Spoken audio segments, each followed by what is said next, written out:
এই যে একটা পাখি, এই কালকে লোকনাথ বাবার পুজো, ওই জন্য সব এখন ডেকোরেশন করছে। আর এই যে কিচ্ছু কাজ করছে না, সামনে শুধু দাঁড়িয়ে আছে আর এরকম করে হাসছে। লোকনাথ বাবার কাল পুজো, এই জন্য প্রিপারেশন অনগোয়িং।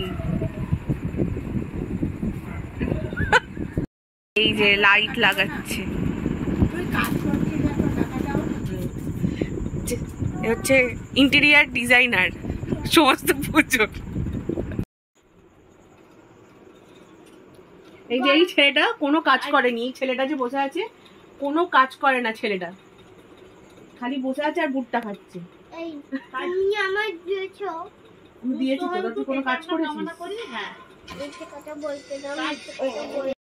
লোকনাথ বাবার পুজোর দিন সকাল সকাল ঘুম থেকে উঠে আমি একটু ফ্রেশ হয়ে নিচ্ছিলাম, কারণ মামনি আর বাবার ঘরে ওখানে যাব, কতটা কি জোগাড় হয়েছে দেখতে। সেই জন্য একটু তাড়াতাড়ি উঠে পড়েছিলাম আর কি। সেদিনকে সকালবেলার দিকটা একটু আকাশটা অন্ধকার অন্ধকারই ছিল। এই যে মামনি আর বাবার ঘরে চলে এসেছি, মামনি সমস্ত বার করে রাখছে জোগাড় করবার জন্য। লোকনাথ বাবা এখানে মানে সেজে উঠেছে বলতে পারো তোমরা সবাই দেখে। Good morning. তুই সকাল সকাল উঠে কি করছিস আগে বল?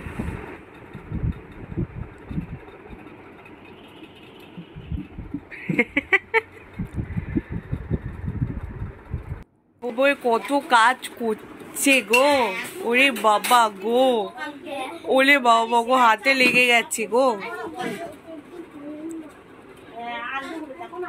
সকাল সকাল আমি আর পাখি মিলে এই যে সমস্ত সবজিপাতি কেটে জোগাড় করে দিয়েছিলাম। বর্দার মামনি ওদিকে ভোগ রান্নার প্রস্তুতি চালু করে দিয়েছিল। তারপর আমি আমার ঘরে চলে এসেছিলাম। এসে ভাবলাম একবারে স্নান টান সেরে ভালো করে ফ্রেশ হয়ে রেডি হয়ে ও ঘরে যাব। ওই জন্য ঘরে আসতেই তাড়াতাড়ি একটু মানে স্নান টান সেরে একদম রেডি হয়ে যাচ্ছিলাম। সেদিনকে পরেছিলাম একটা মেরুন কালারের শাড়ি, একটা ইয়েলো কালারের ব্লাউজ, সেটাই তোমাদের সাথে শেয়ার করছি আর কি। ঘরের যেহেতু পুজো, নতুন করে তো আর সাজার কিছু নেই, তাও ধরো অনেকে আসবে, একটু তো পরিপাটি থাকতেই হয়।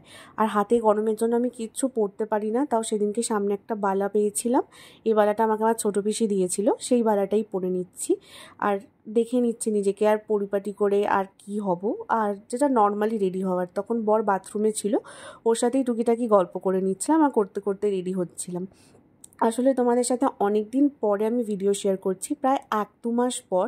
আমার শারীরিক অসুস্থতার কারণেই আমি ভিডিও শেয়ার করতে পারিনি, কিন্তু শারীরিক অসুস্থতার কারণের যে ভিডিওটা সেটাও কিন্তু পরে রয়েছে। কিন্তু আমি ভাবলাম যে লোকনাথ বাবার পুজো যে ব্লগটা, সেটা দিয়েই তোমাদের সাথে আমি আমার ভিডিওটা আবার যে চালু করছি সেটা শেয়ার করি, কারণ সব কিছু কাজ শুভভাবেই করা উচিত। আর লোকনাথ বাবার পুজোর যে ব্লগটা আমার মনে হয় সেই ব্লগটাই তোমাদের সাথে আমি আগে শেয়ার করব, সেই জন্যই শেয়ার করলাম। দেখো এই ছোট্ট চড়ুইটা এখন আমার ঘরের জানলায় এসে বসেছে আর এদিক ওদিক গুড়গুড় গুড়গুড় করছে। সামনে গেলেই উড়ে যাবে, এই যে উড়ে গেল, দেখতেই পেলে। যাই হোক, স্নান টান সেরে রেডি হয়ে আমি এই ঘরে এসে গেছিলাম, মামনি আর বাবার ঘরে। তখন মামনি ঠাকুরের সামনে সমস্ত ভোগের যে সমস্ত জিনিসপত্র সাজিয়ে রাখছে, একটা একটা করে সমস্ত পাট পাট করে তো রাখতে হয়, সেটাই মামনি করছে। এই দেখো ফল একদিকে রেখেছে, তারপরে মিষ্টি সাজিয়ে দিচ্ছে মামনি, আর ওই দিকের হাঁড়িতে খিচুড়ি ভোগ, তারপর পায়েস, 5 রকম ভাজা, আলু ফুলকপির তরকারি, ছ্যাঁচড়া থেকে শুরু করে সমস্ত কিছু ছিল। এই মামনি ভাগ করে করে লোকনাথ বাবার সামনে ভোগ হিসেবে নিবেদন করছে। ওই করতে করতে আমাদের পুরোহিত মশাইও চলে এসছিল পুজো করবে।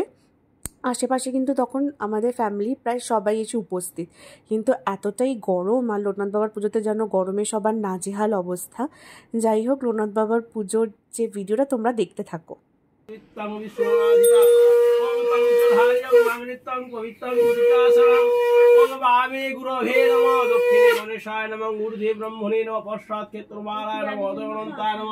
সম্মুখে পূজিতাং লোকনাথ ব্রহ্মচারিণে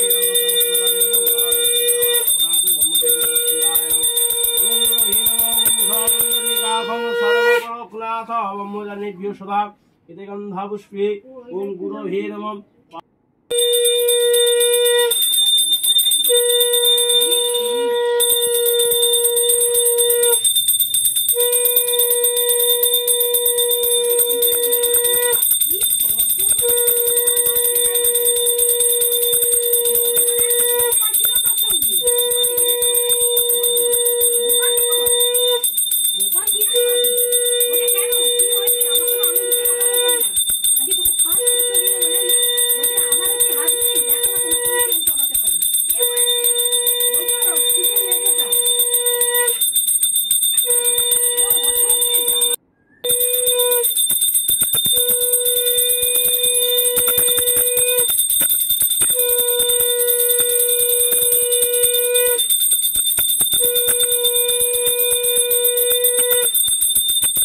যেহেতু আমাদের পরিবার অনেক বড় আর অনেকজন নিমন্ত্রিত ছিল, সেই জন্য কাঠের জালে বর্ধাভাই সমস্ত রান্না করে নিচ্ছিল, আর রান্নার স্বাদ অভূতপূর্ব।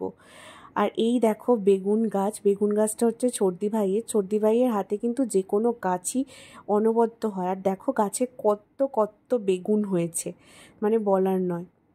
সন্ধেবেলা হতে আমি আর বর একটু বেরিয়েছিলাম, ননদিনী এসেছিল, ননদিনীকে দিতে যাব বলে। আর এই দেখো লাইটিংটা তাই চোখে পড়লো, তাই ভাবলাম তোমাদের সাথে শেয়ার করি। আর এই যে ঘরে ফেরার সময়, আশা করছি তোমাদের এই ব্লগটা ভালো লাগবে। টাটা।